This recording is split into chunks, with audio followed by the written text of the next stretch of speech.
إذا كانت ليلة النصف من شعبان فقوموا ليلها وصوموا يومها فإن الله تعالى ينزل من السماء الدنيا فيقول ألا من مستغفر فأغفر له ألا من مسترزق فأرزقه ألا من مبتلى فأعافيه ألا كذا حتى يطلع الفجر رسول পাক সাল্লাল্লাহু আলাইহি ওয়াসাল্লাম বলেন,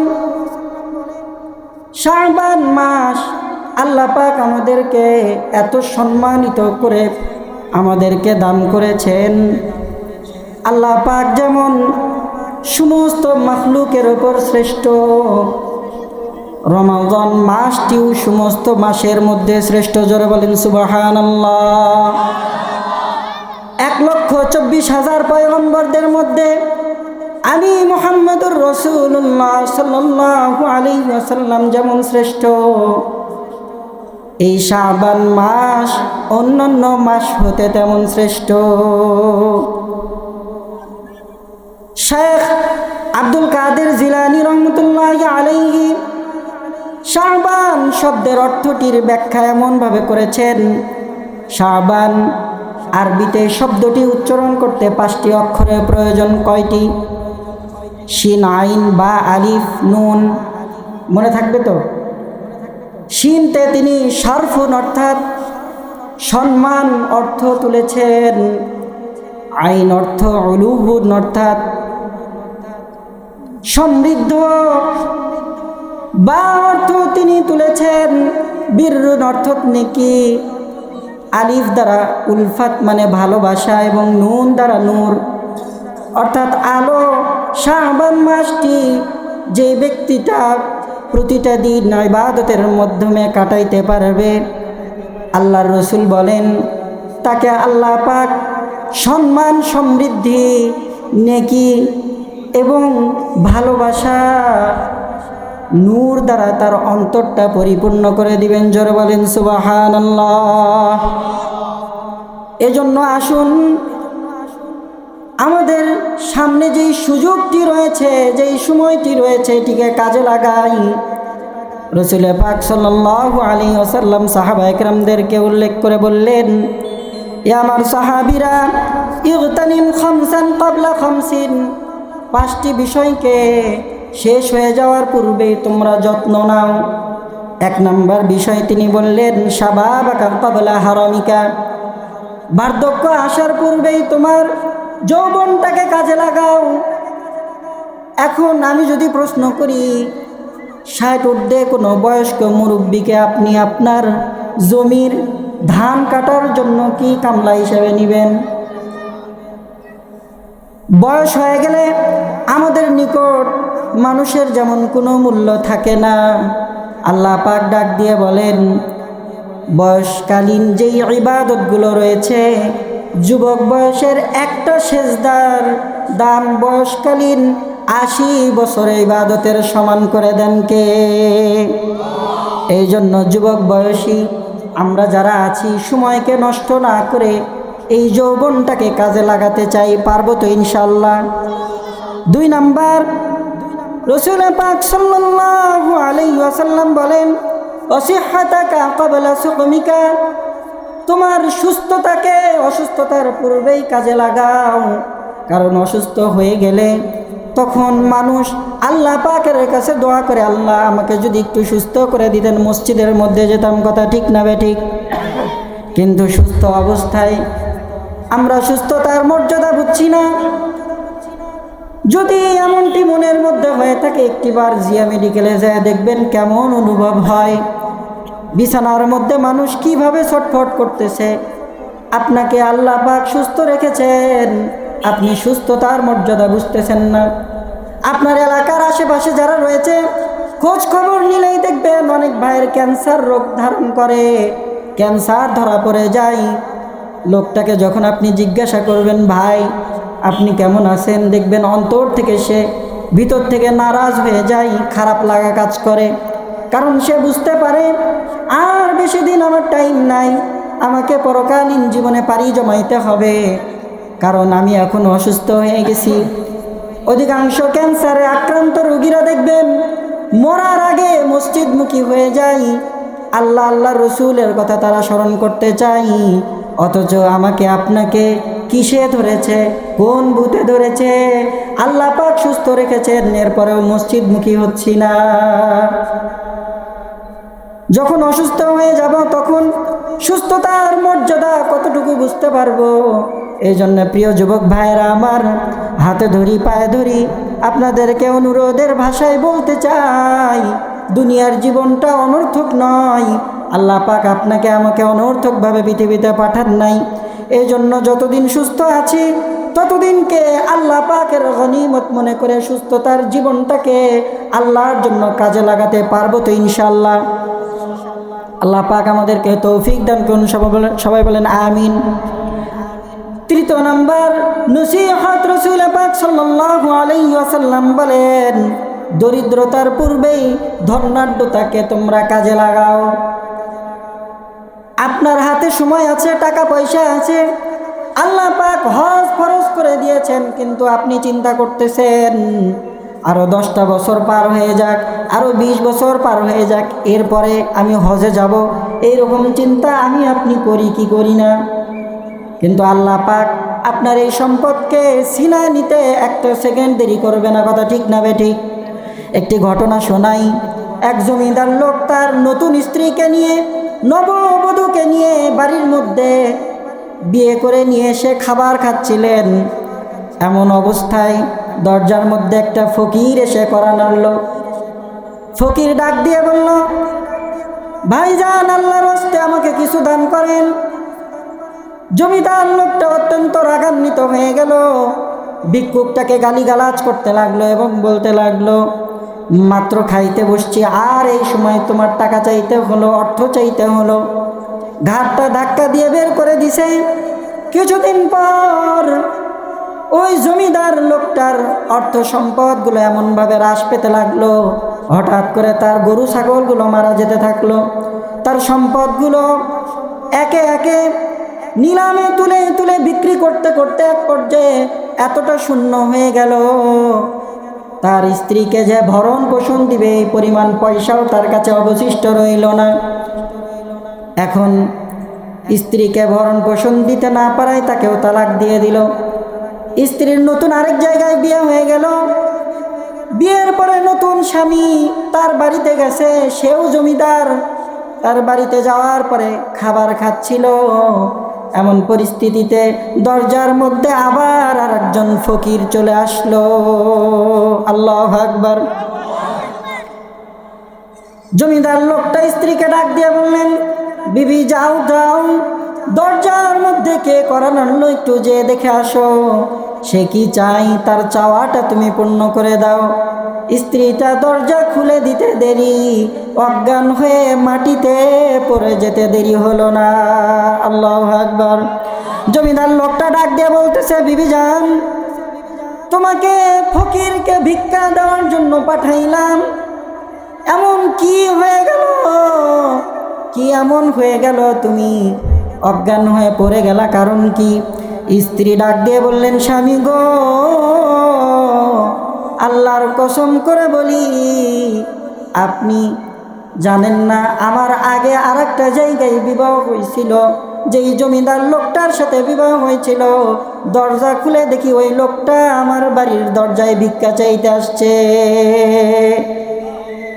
এরপরে জমিদার লোকটা ডাক দিয়ে বলল, স্ত্রী, তুমি যখন তোমার মনের কথাটা বলে দিলা, আমি আর গোপন রেখে কি করব?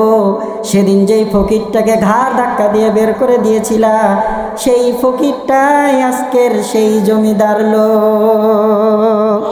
সুবহানাল্লাহ। এই জন্য অর্থ সম্পদ যা কিছু রয়েছে, দরিদ্রতা আসার আগে এটাকে কাজে লাগান। আল্লাহর জন্য যখন আপনাকে আমাকে দান করার জন্য বলা হয়, কখনো হাতটা ফেরত দিব না, পারবো তো ইনশাআল্লাহ। সম্মানিত উপস্থিতি, চতুর্থ নম্বরে রাসূল পাক সাল্লাল্লাহু আলাইহি ওয়াসাল্লাম বলেন, ব্যস্ততার পূর্বে অবসরকে কাজে লাগাও। আমি আপনি একদিন অনেক ব্যস্ত হয়ে যাব। আজকে যুবক আছি, ইবাদতের সময় আছে, মাহফিলের প্যান্ডেলে বসার মতো সুযোগ রয়েছে। একদিন অনেক ব্যস্ত হয়ে যাব, অবসর হতে পারবো না। এই জন্য যতদিন পর্যন্ত অবসর রয়েছি, এই অবসর সময়টাকে কাজে লাগানোর চেষ্টা করব। পারবো তো ইনশাল্লাহ? এবং মৃত্যুর পূর্বেই আমাদের যে হায়াতের জীবন রয়েছে, এই জীবনটাকে কাজে লাগাতে হবে। পারবো তো ইনশাল্লাহ? আল্লাহ পাক যেন আমাদেরকে কবুল করে নেন। সবাই বলেন আল্লাহুম্মা আমিন। মুআজ্জাজ হাজিরিন, আজকে যেই রাতটি আমরা অতিবাহিত করতেছি, এই রাতের ফজিলত এত বেশি। হাদিসের মধ্যে আসছে, রাসূল পাক সাল্লাল্লাহু আলাইহি ওয়াসাল্লামের সামনে জিবরাইল আলাইহিস সালাতু ওয়াস সালাম তাশরীফ নিয়ে আসলেন। জিবরাইল আমিন রাসূল পাক সাল্লাল্লাহু আলাইহি ওয়াসাল্লামকে ডাক দিয়ে বললেন, ইয়া রাসূলুল্লাহ, ইয়া হাবিবাল্লাহ, একটু আসমানের দিকে তাকান। আল্লাহর হাবিব মুহাম্মদুর রাসূলুল্লাহ সাল্লাল্লাহু আলাইহি ওয়াসাল্লাম আসমানের দিকে তাকাইলেন। তিনি দেখলেন আসমানের 300টি দরজা আল্লাহ পাক এই রাত্রিতে খুলে দিয়েছেন। জোরে বলেন না সুবহানাল্লাহ। তিনি দেখতে পাইলেন আসমানের এক একটি দরজা এক একজন ফেরেশতা খুলে এবং সুসংবাদ দিতে থাকে, এই রাত্রিতে কেউ কি রয়েছে তোমরা রুকুকারী? আল্লাহ পাকের দরবারে তোমরা মাথাটা নুয়ে দিয়ে রুকু করো, আল্লাহ পাক তোমাদেরকে সারা জীবনের সমস্ত গুনাহগুলোকে মাফ করে দিয়ে দিবেন। দ্বিতীয় দরজায় আরেক ফেরেশতা ঘোষণা করতেছে, তোমরা কি এমন কেউ কি আসো এই রাত্রিতে সেজদা করবা? আল্লাহ পাক তোমাদেরকে জান্নাতের সার্টিফিকেট দিয়ে দিবেন। তৃতীয় দরজায়, চতুর্থ দরজায়, এভাবে একে একে 8টি দরজার মধ্যে আল্লাহ পাক ঘোষণা দিয়ে দিলেন, এ উম্মতি মুহাম্মাদি, তোমরা যদি রাত্রিতে আমার ইবাদত করতে পারো, আমার কাছে রোনাজারি করতে পারো, আমি আল্লাহ পাক তোমাদের সমস্ত চাওয়া পাওয়াগুলোকে কবুল করে নিব। সুবহানাল্লাহ। জিবরাইল আমিন মুহাম্মদুর রাসূলুল্লাহ সাল্লাল্লাহু আলাইহি ওয়াসাল্লামকে ডাক দিয়ে বললেন, ইয়া রাসূলুল্লাহ, ইয়া হাবিবাল্লাহ, বনি ইসরাইলের মধ্যে এমন একটি গোত্র রয়েছে, যেই গোত্রের প্রতিটা বাড়িতে কমপক্ষে 20,000 করে ছাগল রয়েছে। জোরে বলেন সুবহানাল্লাহ। আল্লাহ পাক আজকের রাত্রিতে ঘোষণা করে দিলেন, বনি ইসরাইলের সবচাইতে বেশি ছাগল যেই গোত্রের মধ্যে রয়েছে, বনু কালব গোত্র, এই গোত্রের যেই পরিমাণ ছাগল রয়েছে, এই ছাগলের পশম পরিমাণ মাখলুকের সমস্ত গুনাহগুলোকে আল্লাহ পাক এই রাত্রিতে মাফ করে দেন। এই জন্য যুবক ভাইরা আমার, আপনি বুঝতেছেন না একটা সওয়াবের কত দাম, একটা নেকির কত প্রয়োজন। চোখ দুটো যখন অন্ধ হয়ে যাবে, যখন কিয়ামতের ময়দানে আমি আপনি উঠে যাব, একটা নেকির মূল্য কত বেশি তখন আমাদের বুঝে আসবে। কিয়ামতের ময়দানে আল্লাহ পাক এই উম্মতকে তো এক নেকি দিয়ে জান্নাতে দিবেন। কয় নেকি দিয়ে?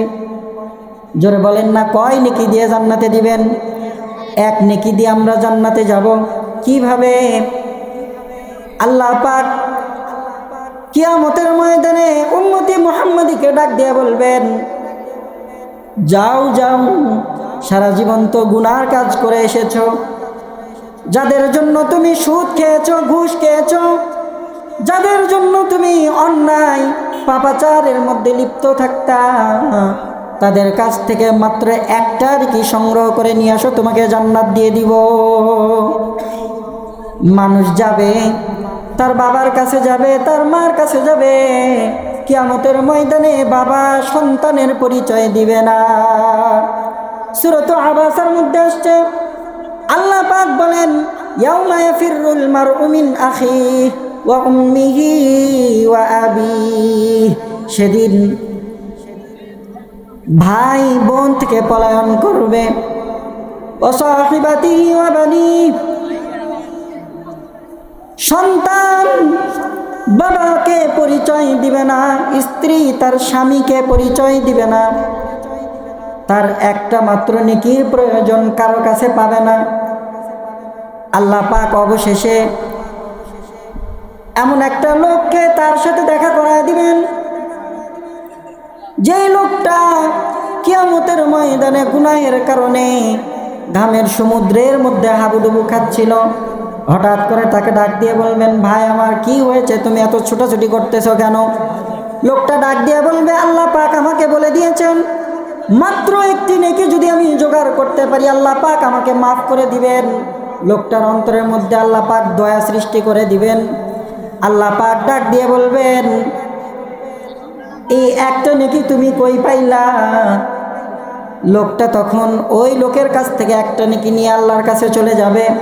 যাওয়ার পরে আল্লাহ পাককে ডাক দিয়ে বলবেন, আল্লাহ আপনি কি হাসরের ময়দানে দয়াবান? আপনার চাইতে আরেকজন দয়াবানকে আমি পেয়েছি যে আমাকে একটা নেকি দান করছে। আল্লাহ পাক বলবেন, যাও যাও তাকে ডাক দিয়ে নিয়ে আসো। এরপরে যখন লোকটিকে নিয়ে আল্লাহ তাআলার দরবারে যখন শামিল করবেন, আল্লাহ পাক ডাক দিয়ে বলবেন, কি ব্যাপার, তোমার কি এত দয়া হয়ে গিয়েছে, তুমি তাকে একটা নেকি দান করেছ? লোকটা তখন আল্লাহ পাককে ডাক দিয়ে বলবেন, আল্লাহ আমি তো জান্নাতে যেতে পারতেছি না, আমার তো জান্নাতে যাওয়া সম্ভব হচ্ছে না আমার আমলের কারণে, আমার নেকির আধিক্যতা না থাকার কারণে আমি তো জান্নাতে যেতে পারতেছি না।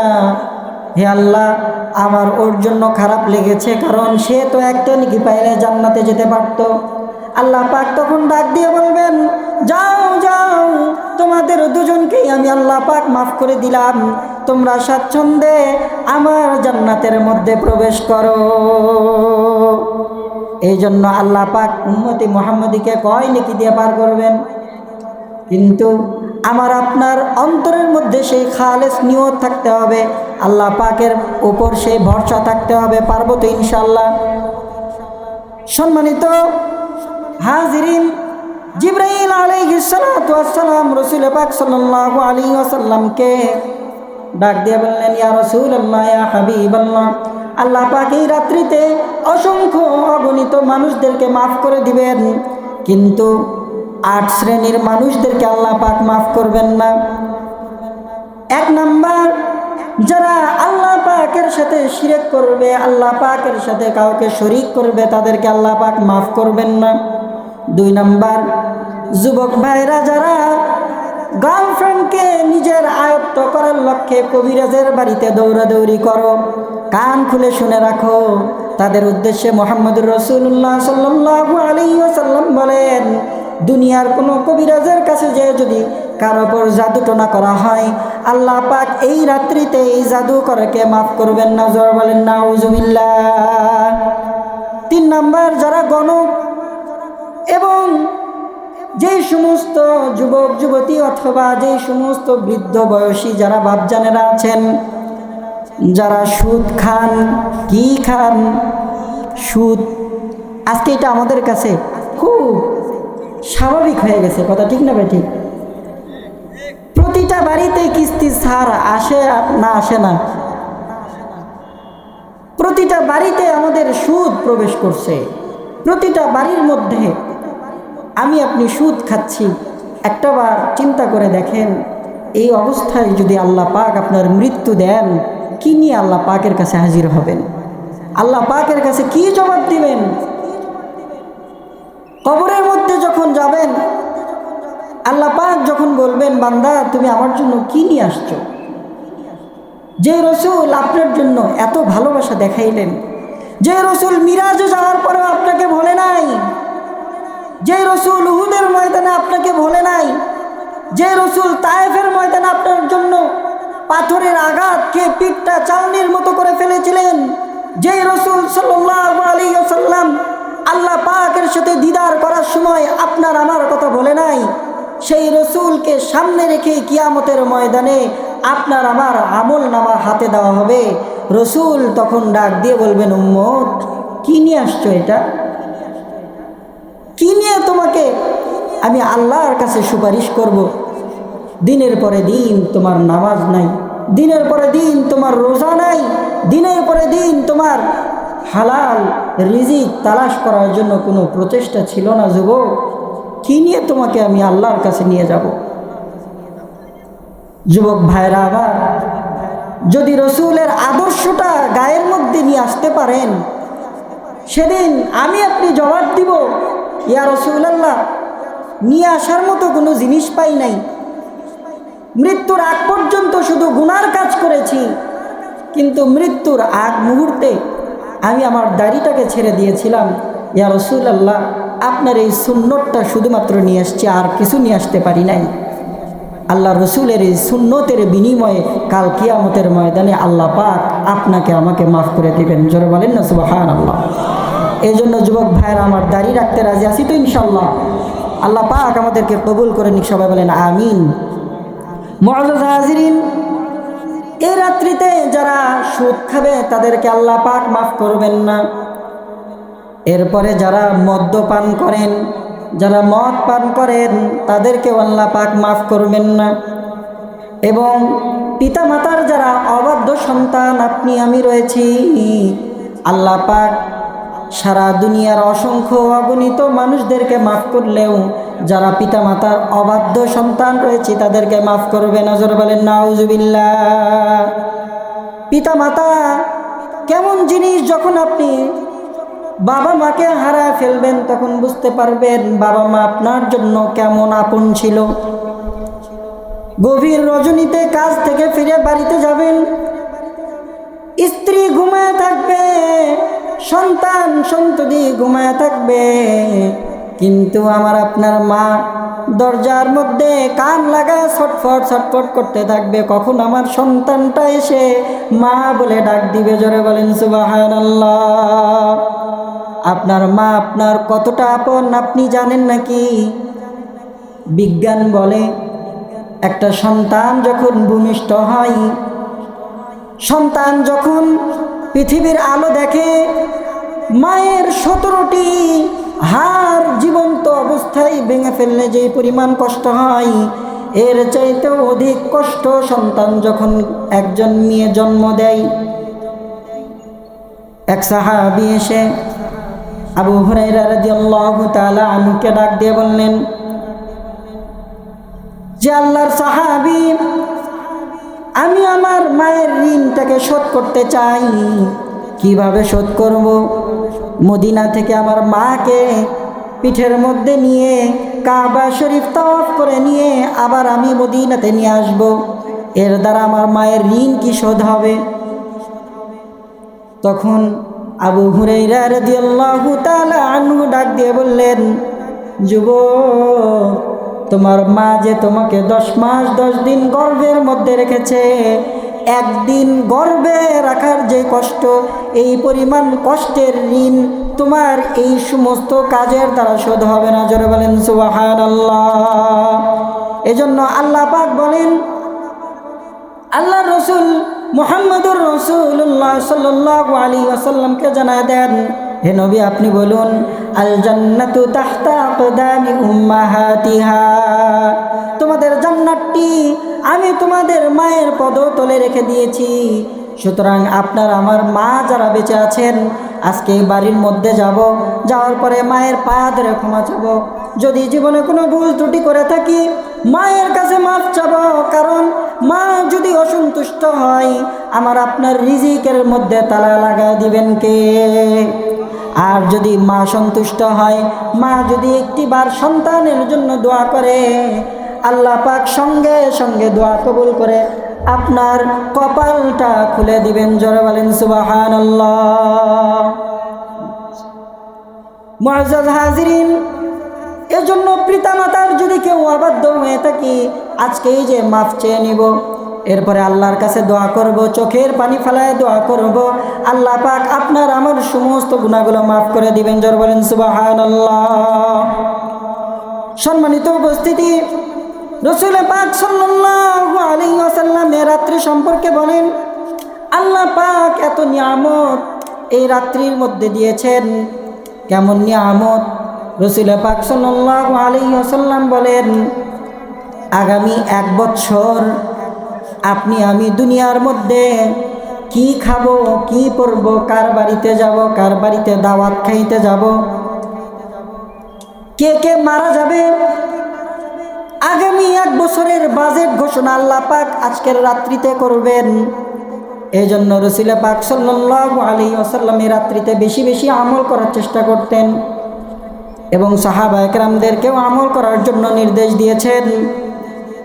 রাসূল পাক সাল্লাল্লাহু আলাইহি ওয়াসাল্লাম বাইরে থেকে আসলেন, আসার পরে ঘরের মধ্যে যখন প্রবেশ করছেন, ঘরের মধ্যে প্রবেশ করার পরে আল্লাহর হাবিব মুহাম্মদুর রাসূলুল্লাহ সাল্লাল্লাহু আলাইহি ওয়াসাল্লাম জামার বোতামগুলো খুলতেছিলেন। কিছুটা খোলার পরে আবার বোতামগুলো লাগাই দিলেন, জামাটা ঠিকঠাক করে ঘর থেকে বের হয়ে যেতে থাকলেন। আম্মাজান আয়েশা সিদ্দিকা রাদিয়াল্লাহু তাআলা আনহা তখন রাসূল পাক সাল্লাল্লাহু আলাইহি ওয়াসাল্লামের ঘরে ছিলেন। তিনি দেখলেন আল্লাহর হাবিব মুহাম্মদুর রাসূলুল্লাহ ঘর থেকে বের হয়ে গেলেন। কোথায় যায় এটা দেখার উদ্দেশ্যে পিছে পিছে রওনা হয়ে গেল। এক পর্যায়ে আম্মাজান আয়েশা সিদ্দিকা রাদিয়াল্লাহু তাআলা আনহা দেখলেন আল্লাহর হাবিব জান্নাতুল বাকির সামনে দাঁড়ায় আছেন এবং কবরবাসীর উদ্দেশ্যে দোয়া করতেছেন। এটা দেখে তিনি আবার ঘরের মধ্যে ফিরে আসলেন। ফিরে আসার পরে আল্লাহর হাবিব মুহাম্মদুর রাসূলুল্লাহ ডাক দিয়ে বললেন, কি ব্যাপার আয়েশা, তুমি এত হাঁপাচ্ছ কেন? কি হয়েছে, কেন তুমি এভাবে হাঁপাচ্ছ? আম্মাজান আয়েশা ডাক দিয়ে বললেন, ইয়া রাসূলুল্লাহ, ইয়া হাবিবাল্লাহ, আপনি তো জানেন আমি একজন নারী মানুষ এবং বিশেষ করে নারী হওয়ার কারণে আমার অন্তরের মধ্যে শয়তানের ধোঁকা চলে আসছে। আপনি যখন ঘর থেকে বের হচ্ছিলেন আমি চিন্তা করতেছিলাম আমি বাদ দিয়ে কোন স্ত্রীর ঘরে আপনি প্রবেশ করেন, এটা দেখার জন্য আমি পিছে পিছে যাচ্ছিলাম। আল্লাহর হাবিব তখন ডাক দিয়ে বললেন, ও আমার প্রাণপ্রিয় আয়েশা, তুমি কি এটা মনে করো আল্লাহ এবং আল্লাহর রাসূল তোমার সাথে অন্যায় করবে, জুলুম করবে? আম্মাজান আয়েশা তখন ডাক দিয়ে বললেন, ইয়া রাসূলুল্লাহ, ইয়া হাবিবাল্লাহ, আমার ভুল হয়ে গেছে, মাফ করে দেন, আমি আপনার কাছে ক্ষমা চাই। আল্লাহর হাবিব ডাক দিয়ে বললেন, এ আয়েশা, তুমি জানো নাকি আমি যখন ঘরের মধ্যে প্রবেশ করেছি, আমি যখন ঘরের মধ্যে প্রবেশ করে জামাটা খুলবো এমন পরিস্থিতিতে জিবরাইল আমিন আসলেন। আসার পরে আমাকে জানায় দিলেন আল্লাহ পাক এই রাত্রিতে সারা পৃথিবীর সমস্ত মুসলমানদেরকে আল্লাহ পাক মাফ করে দিবেন। জোরে বলেন সুবহানাল্লাহ। এই জন্য আজকের রাত্রিতে ইবাদত করার দরকার আছে না নাই? জোরে বলেন, আছে না নাই? আমরা ইবাদত করতে রাজি আছি না নাই? করবো তো ইনশাল্লাহ। এখান থেকে ফিরে চেষ্টা করব সারা রাত আপনার আমার জীবনে যত কাজা নামাজ হয়ে গেছে নামাজগুলো সেরে নেওয়ার। পারবো তো ইনশাল্লাহ? কেন সারা রাত নামাজ পড়ব?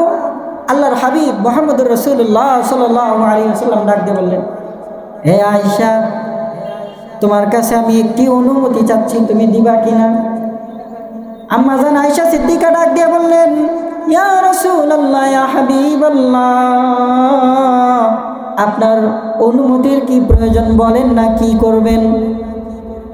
আল্লাহর হাবিব ডাক দিয়ে বললেন, আয়েশা রে, আমি চাই আজকের এই মহামূল্যবান রাত্রিতে সারা রাত আমি নামাজের মাধ্যমে কাটায় দিতে, কারণ আল্লাহ পাক আমাদের ভাগ্যটা আজকের রাত্রিতে নির্ধারণ করবেন।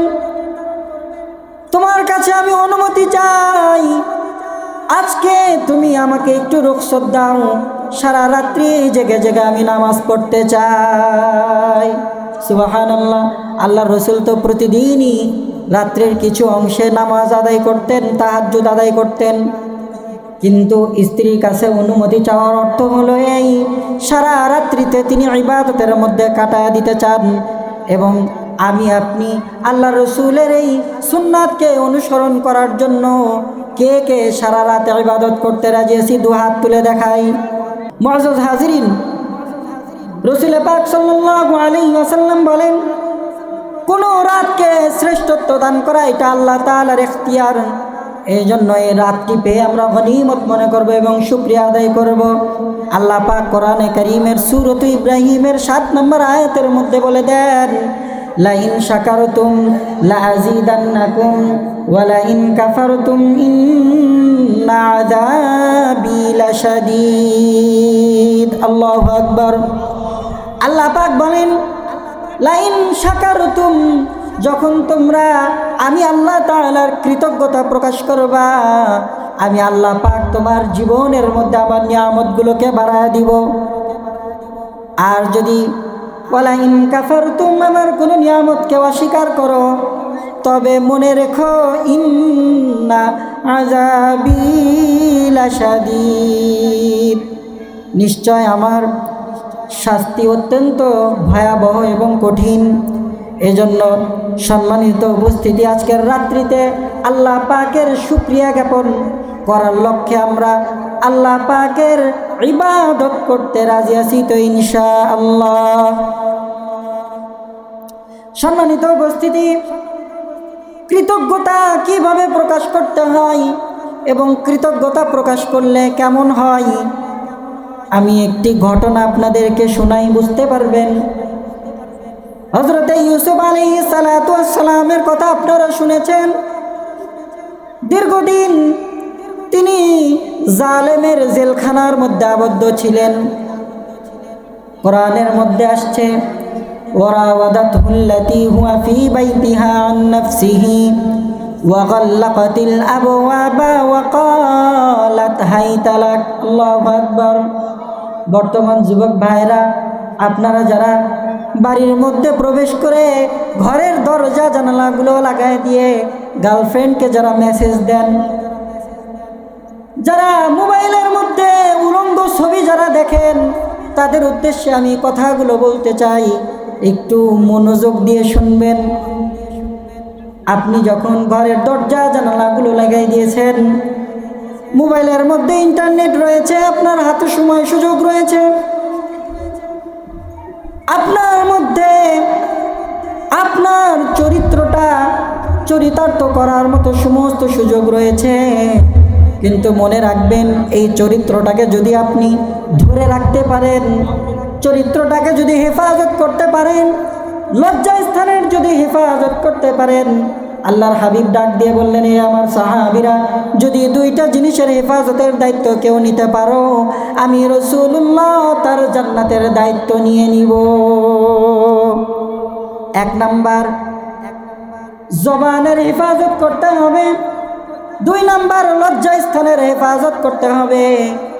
আমি আপনি যারা লজ্জাস্থানের হেফাজত করতে পারবো না, দুনিয়াতে যখন আমি আপনি খেয়ানত করব, ইয়ালামু খাইনাতাল আয়ুনি ওয়া মা তুখফিস সুদূর, আমি আপনি যখন চোখের হেফাজত না করে উলঙ্গ ছবি দেখার মাধ্যমে রাস্তা দিয়ে নারীরা হেঁটে যাওয়ার পরে সেই নারীদের দিকে কুদৃষ্টিতে তাকানোর মাধ্যমে চোখের যারা খেয়ানত করব, তাদের উদ্দেশ্যে আল্লাহ পাক ডাক দিয়ে বললেন, ইয়ালামু খাইনাতাল আয়ুনি, তোমাদের এই সমস্ত খেয়ানতের কথা আসমানের মালিক আল্লাহ পাক উপর থেকে দেখতেছেন। জোরে বলেন না আল্লাহু আকবার।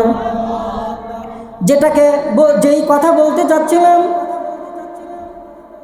হযরত ইউসুফ আলাইহিস সালাতু ওয়াস সালাম তিনি যখন রাজপ্রাসাদের মধ্যে ঘুরতে ফিরতে ছিলেন, অত্যন্ত সুন্দর হওয়ার কারণে বাদশার স্ত্রী তার উপর আকৃষ্ট হয়ে গেল। বাদশার স্ত্রী ডাক দিয়ে বললেন, ওয়ারাওয়াদাতুল্লাতী হুয়া ফী বাইতিহা আন নাফসিহি ওয়া গাল্লাকাতিল আবওয়াব ওয়া ক্বালাত হাইতা লাক। হে ইউসুফ, তুমি আমার সাথে আসো। তিনি এমন একটি ঘরের মধ্যে নিয়ে গেলেন, যে ঘরের অনেকগুলো দরজা ছিল। এরকম একটি অন্ধকার ঘরের মধ্যে যাওয়ার পরে, গোপন ঘরের মধ্যে যাওয়ার পরে জুলাইখা তার সব কিছুকে খুলে দিল। দেওয়ার পরে যখন ডাক দিল, হাই তালাক, হে ইউসুফ, তুমি আজকে আমার যা কিছু রয়েছে সব কিছু ভোগ করো। তখন ইউসুফ আলাইহিস সালাম ডাক দিয়ে বললেন, ক্বালা মাআযাল্লাহ। আল্লাহু আকবার। আমি আপনি হলে কি বলতাম? সুযোগ পেয়ে গেছি। কথা ঠিক না বেঠিক? আমি আপনি মনে মনে বলতাম, এটাই তো আমি চাচ্ছিলাম, যাক ভালোই হয়েছে। কথা ঠিক না বেঠিক? কিন্তু ইউসুফ আলাইহিস সালাম ডাক দিয়ে বললেন, ক্বালা মাআযাল্লাহ, আমি আসমানের মালিক আল্লাহর কাছে সাহায্য প্রার্থনা করি। আল্লাহর কাছে আমি আশ্রয় চাই, তিনি আমাকে বাঁচাবেন। তিনি এই কথাটি বলে যখন দরজার দিক দিয়ে দৌড়াতে শুরু করেছেন, একে একে সমস্ত দরজাগুলো আল্লাহ পাকের কুদরতে খুলে দিয়েছেন। সুবহানাল্লাহ। ইউসুফ আলাইহিস সালাতু ওয়াস সালাম এরপরেও তার ষড়যন্ত্র থেকে রেহাই পায় নাই। দীর্ঘ প্রায় কয়েকটি বছর জেলখানার মধ্যে তিনি আবদ্ধ ছিলেন। এরপরে জেলখানা থেকে বের হয়ে আল্লাহ পাক তাকে রাজত্ব দান করলেন। বর্তমান যুবক ভাইরা আমার, আপনি যখন দুনিয়ার লোভ লালসাকে দূরে ঠেলে দিয়ে যখন আল্লাহর ইবাদত করতে যাবেন, যখন আল্লাহ পাককে স্মরণ করবেন, আল্লাহ পাককে মনে করে গুনার কাছ থেকে যখন দূরে থাকবেন, আল্লাহ পাক দুনিয়াতে ইউসুফ আলাইহিস সালামের মতো আপনার হাতে দুনিয়ার বাদশাহীগুলো দান করে দিবেন। সুবহানাল্লাহ। এই জন্য যারা জালিম রয়েছে তারা দেখবেন অধিকাংশ সময় যারা আলেম ওলামা রয়েছে, ইউসুফ আলাইহিস সালামের উত্তরাধিকারী যারা রয়েছে, তাদেরকে ধর্ষক ট্যাগ লাগানোর চেষ্টা করে, ঠিক না ঠিক? জুলাইখার ষড়যন্ত্রে ইউসুফ আলাইহিস সালামকে যখন ধর্ষক বলা হলো, রাজপ্রাসাদের মধ্যে যখন বিচার ডাকা হলো, জুলাইখা যে বিচার ডাকলো তিনি ছিল রানী। রানী থাকার কারণে তার কথার জোর আছে না নাই? জোরে বলেন, আছে না নাই? ইউসুফ আলাইহিস সালাম যে নির্দোষ এটা প্রমাণ করার মতো কোনো প্রমাণ তার কাছে ছিল না।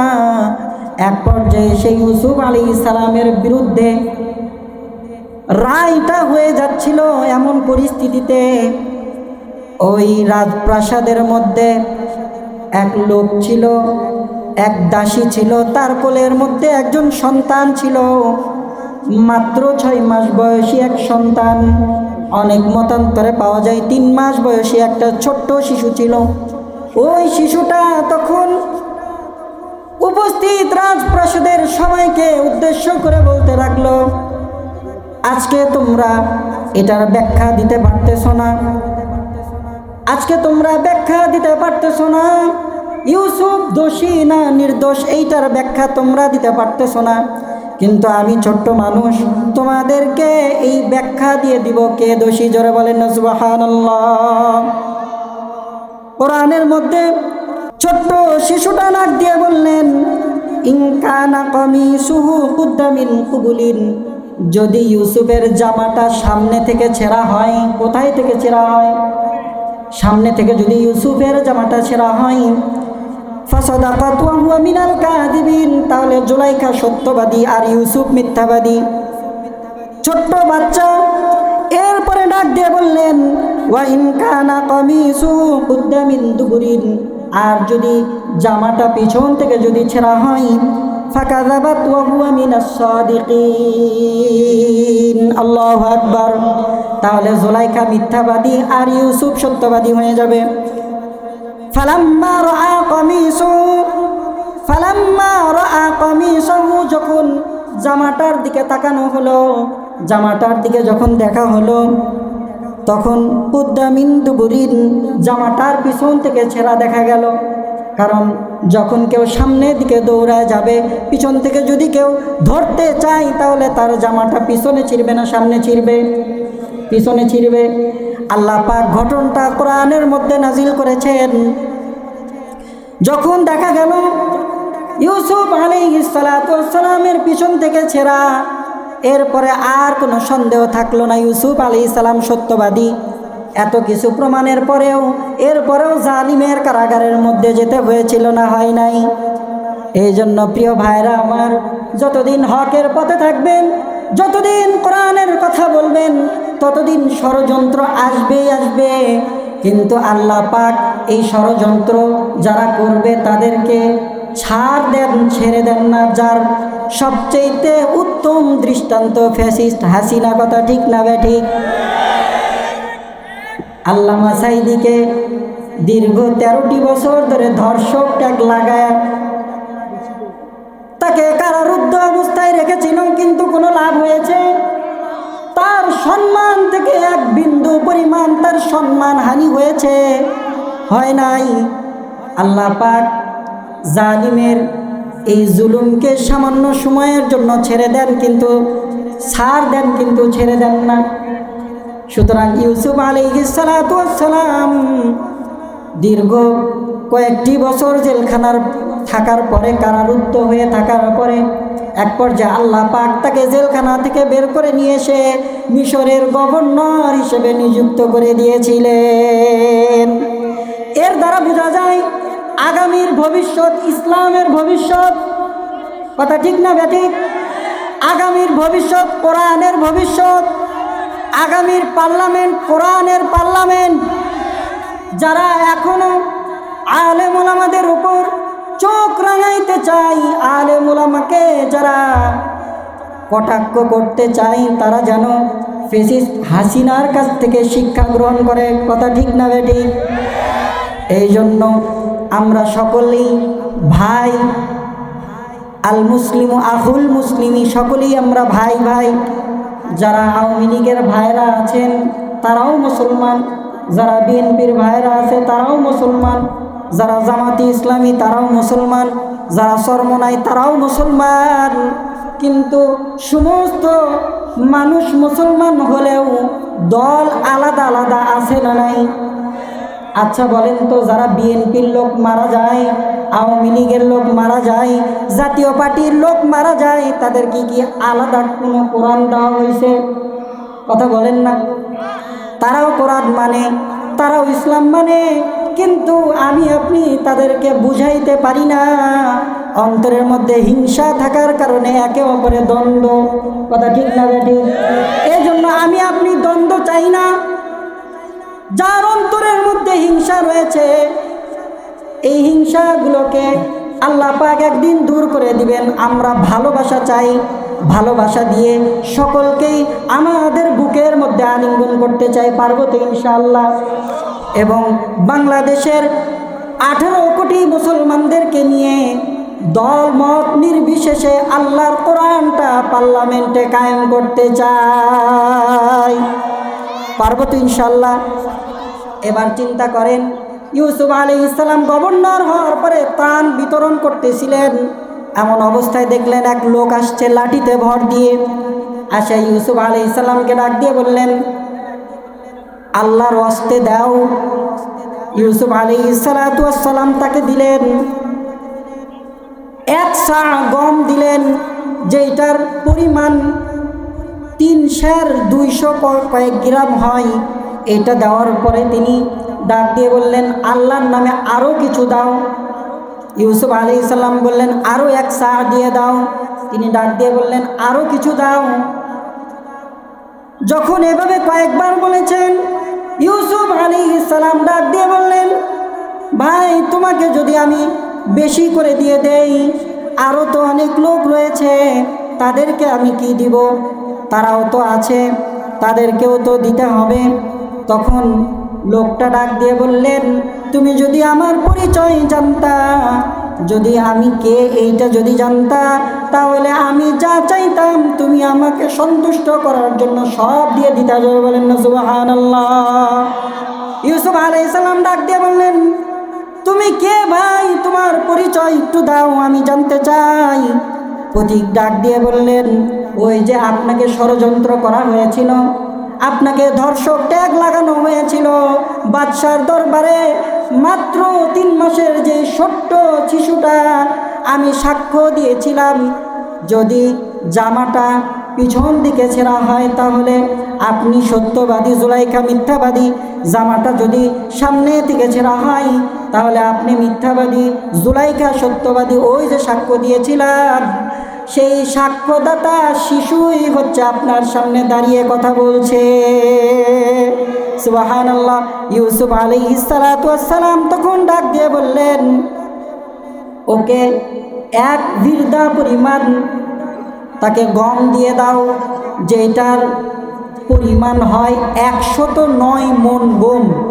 কত মণ? 109 মণ গম দিয়ে দেওয়া হলো। জোরে বলুন না সুবহানাল্লাহ। আল্লাহ পাক ডাক দিয়ে বললেন, ইউসুফ রে, মাত্র একটা দিন তোমার পবিত্রতার সাক্ষ্য যেই শিশুটা দিয়েছিল, মাত্র একটাবার সাক্ষ্য দেওয়ার কারণে আজকে তুমি তাকে 109 মণ গম দিয়ে দিলা। আর যে আমার বান্দারা সকালে ঘুমের পরে উঠে সুবহানাকাল্লাহুম্মা বলে, ঘুম থেকে ওঠার পরে ফজরের নামাজের মধ্যে যে সুবহানা রাব্বিয়াল আযীম বলে, সেজদার মধ্যে যে সুবহানা রাব্বিয়াল আ'লা বলে, এরপরে সেজদা থেকে উঠে আত্তাহিয়াতু লিল্লাহি বলে, তোমরা জানো না আমি আল্লাহ পাক তাদেরকে কি পরিমাণ দান করব, তোমরা কল্পনাও করতে পারবে না। সুবহানাল্লাহ। জান্নাত তো এমন সুন্দর জান্নাত আল্লাহ পাক আপনাকে আমাকে দান করবেন। জান্নাতীরা যখন জান্নাতের দরজার সামনে চলে যাবে, জান্নাতের দরজার সামনে যে জান্নাতীরা মনে করবে এটাই মনে হয় জান্নাত। সুবহানাল্লাহ। এই জন্য আমি আপনি যখন আল্লাহ পাকের প্রশংসা করব, আল্লাহ পাকের পবিত্রতা বর্ণনা করব, আল্লাহ পাক আমাদেরকেও ওই জান্নাতের মতো এমন নিয়ামত, যেই নিয়ামত কোনো দিন কেউ কল্পনা করে না, এটা দান করে দিবেন। জোরে বলেন সুবহানাল্লাহ। এই জন্য ওই জান্নাত আমরা পাইতে রাজি আছি তো ইনশাল্লাহ। এই জন্য জান্নাত যদি আমি আপনি পেতে চাই, করণীয় কি? নামাজ পড়তে হবে, পারবো তো ইনশাল্লাহ? পারবো তো ইনশাল্লাহ? দাড়িটাকে লম্বা করতে হবে, পারবো তো ইনশাল্লাহ? মায়ের খেদমত করতে হবে, পারবো তো ইনশাল্লাহ? জুয়াকে ঠেলে দিতে হবে, পারবো তো ইনশাল্লাহ? না হুজুর, এইটা ছাড়তে পারবো না। সব ছাড়তে পারবো, নেশা এবং জুয়া এটা ছাড়তে পারবো না। কথা ঠিক না বেঠিক? এটা ছেড়ে দিতে হবে প্রিয় ভাইরা আমার। এই জুয়াতে আসক্ত হয়ে লক্ষ লক্ষ যুবক আজকে সুসাইড অ্যাটেম্প করতেছে। কথা ঠিক না বেঠিক? এই জন্য এই জুয়াটাকে ছেড়ে দিতে হবে, পারবো তো ইনশাল্লাহ?